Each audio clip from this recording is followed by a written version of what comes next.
So the next, related to the career and tech area, we wanted to be able to provide our staff with summer opportunities and really to help with instruction, to have an opportunity to be on an actual, for instance, a job site. We have Mr. Klatt, who was able to be involved in our CNC machining program and actually go to a company in the area, and also Mr. Wagner, Mike Wagner, who is our construction cabinetry individual, and they're going to kind of update you a little bit about what their experience was through this summer.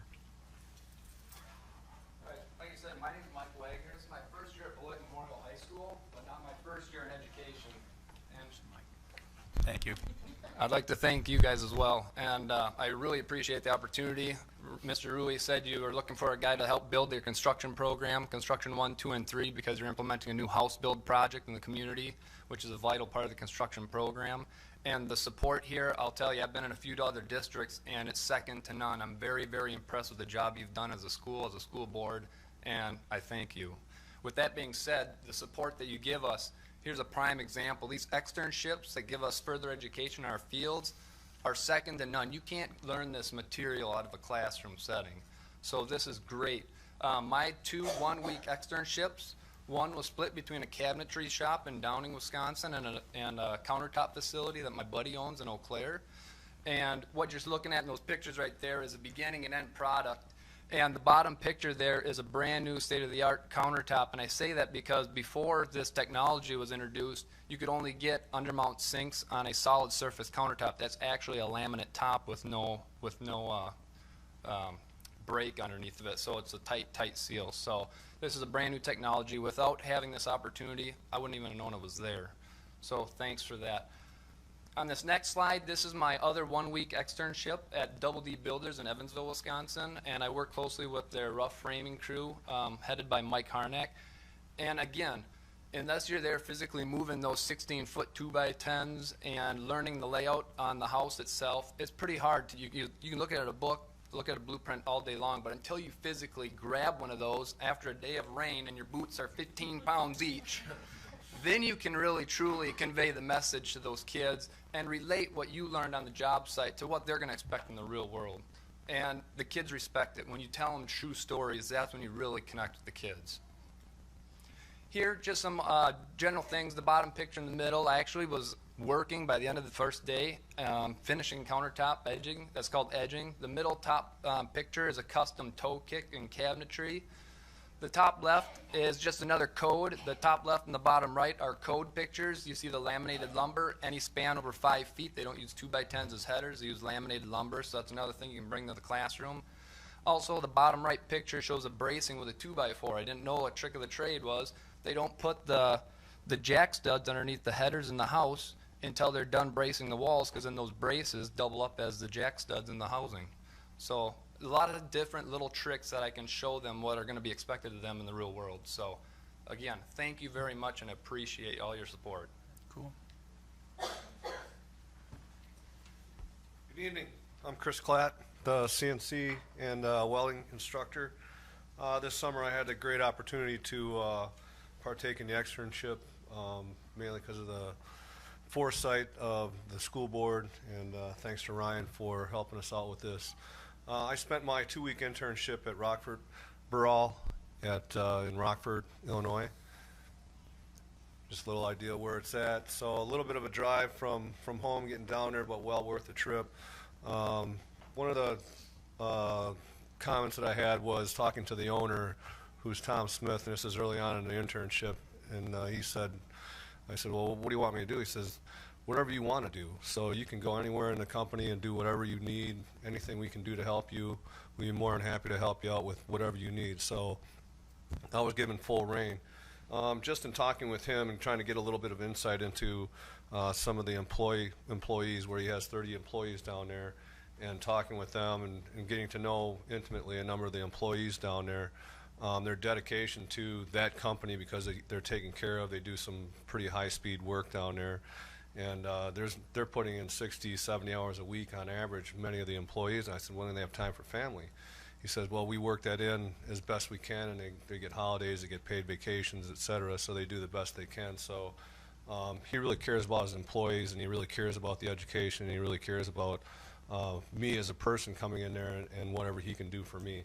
These are just a few pictures of going through my experience down there where I was involved in, and I would just jump from one cell to another, from one employee to another, and they have guys that have been there for 35 years all the way down to there's a new person starting off. It's his third year there, so I can get a good experience on where they're at and information that they know. And so probably the biggest value that I've gotten out of my experience down there was just throwing around some different things. They come in and they say, well, time is everything, so every second you shave off a production project is money in the bank. I said, well, for the kids there, they're learning, so they learn from me in terms of how I have to frame things in order to bring them into the classroom in order for them to learn certain things. A lot of the new things that are coming in, some of the things that we're not quite as sophisticated at in the school, but where we're at is impressive. This is our inspection facility. They have two full-time individuals in there. That's all they do is inspection. Moving on. This is just us in the inspection facility using one of their pieces of equipment for setting up some programs that we're working on. This is a chamfering tool that's on there. These are just some parts that I had to working on some of these things, and mainly I spent a lot of time on the lathe working with them, and then I spent some time on the mill, but I spent more time working on the programming. Their folks over there, every last one of them is so knowledgeable on all the programming and the different things that go into whatever machine it is, and they specialize somewhat on certain processes, but each and every one of them can do anything they want on just about any machine. And if you have a specific question on a certain thing that gets very in-depth, then there is a certain person that you generally go to. Moving on. There's just some example of some of the code, and this is just a very small section of some of the code that is generated as we go through. And I tried, and for the most part, worked on just hand jamming code, and they use a lot of automation when they go through.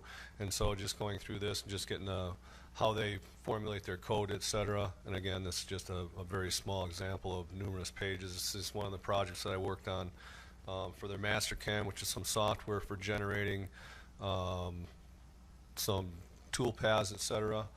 And this started off with a picture and then was generated through the MasterCam, and eventually ended up as a product in a piece of aluminum that we produced. So from this, just a basic thing here, we'll be able to take this further on and some of the different things that we can do with the programming and stuff that's out there. This wasn't part of the externship per se, but it was also part of my summer experience. I had the ability to go up to the Haas factory outlet. They put on a H-Tech consortium every year, and this year was at Dunwoody College in Minneapolis. So it was very close, and so I got to meet a number of people and get into that club, if you will. These are some places that we toured as part of the conference that we went to. Very interesting. This is our lead speaker that they had. I do a job, cost of living, what does it cost to live, what kind of job do you want to get, and this person here was, that was his main focus also, is what does it take to get a job. So we also work on the skills for the kids, and so that was nice to see that it's also a focus for a number of other people. Number of contacts and stuff that I made there, just some examples of, this is Dunwoody's facility there. These are just some examples of projects and stuff that were made by other instructors. So I got to integrate and talk with a number of instructors throughout the United States, and also Canada was very prevalent there too. Here's part of the tours that we did. Proto Labs is some of the new stuff that's coming on the horizon right now. Proto Labs, they can put in a design for a prototype and they can have it one-day turnaround. Some of the more complex stuff, 3 days turnaround. So it's really impressive and pretty awe-inspiring on some of the stuff that they're doing out there. With that, I just thank you for the opportunity. It's just a great, great opportunity, and I can't express my appreciation enough. So thank you very much. Right.